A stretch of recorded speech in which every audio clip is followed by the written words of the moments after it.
all started off back in about 2006, 2007.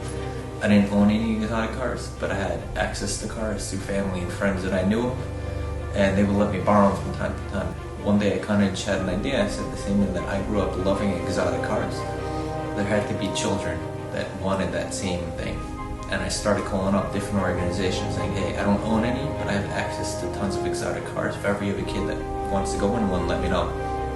And this went on for months. I kept trying to get people. And one day I got a call back that there was a little girl who was 8 years old, and she was going to be home in between her chemo treatments. And her wish was to go in a Lamborghini. They bring this little girl in a wheelchair, they bring her out, and she's looking down at the ground, she's all sad, and she looks up, she's this bright yellow Lamborghini convertible right in front of her house. And you see that entire kid's face lights up.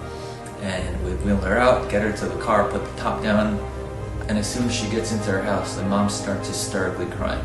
She's like, my daughter was diagnosed with cancer at the age of 4. She had over 20 surgeries. She got an infection which caused her to become paralyzed, which is why she's in the wheelchair. She's like, it's the first time I've seen my daughter smile in 4 years since she was diagnosed. And I was like at that moment, I was like, the impact that we could have on the child, the family, I want to try to do it more often. And I did this for years. And I remember hearing one day on the news about this guy in Baltimore. His name was Lenny Robinson.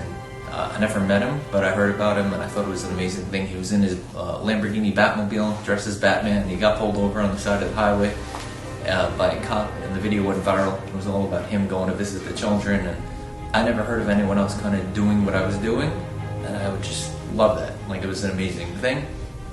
And I think a couple years later, unfortunately, I heard he was on the way to visit a kid or coming back from a kid at night. His Lamborghini broke down on the side of the road, and he got out, and a car didn't see him, ran him over, and he died. At that moment, I never even met him, but I was like, I loved what he was doing, and I wanted to continue his vision. So I was like, I wanted to become Batman, to keep his memory alive. There was a 5-year-old child that was coming out of the hospital in between chemo treatments, actually on his birthday. And his wish was to be Batman. So I was like, fine, so I went out and I bought a nice Batman costume, but the second part of his wish was to meet Batman in a Batmobile. I couldn't get a Batmobile because there's nowhere to go, so I ended up finding a shop in Oceanside called Impressive Auto Body. And they wrapped the car and they put in Batman carpeting and decals and all these different things, kind of made a makeshift Batmobile. And we went out and surprised that kid, and ever since then, I teamed up with different precincts, NYPD, Nassau County PD, tons of different organizations and stuff like that. And together we visited a little north of 13,000 children so far.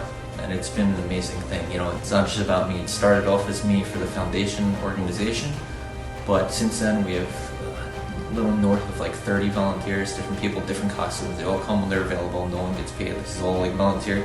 So people come when they're available. People have family and stuff like that. The camera crew, the amount of time that goes into editing, like I said, for all the videos and all that, people you don't see behind the camera.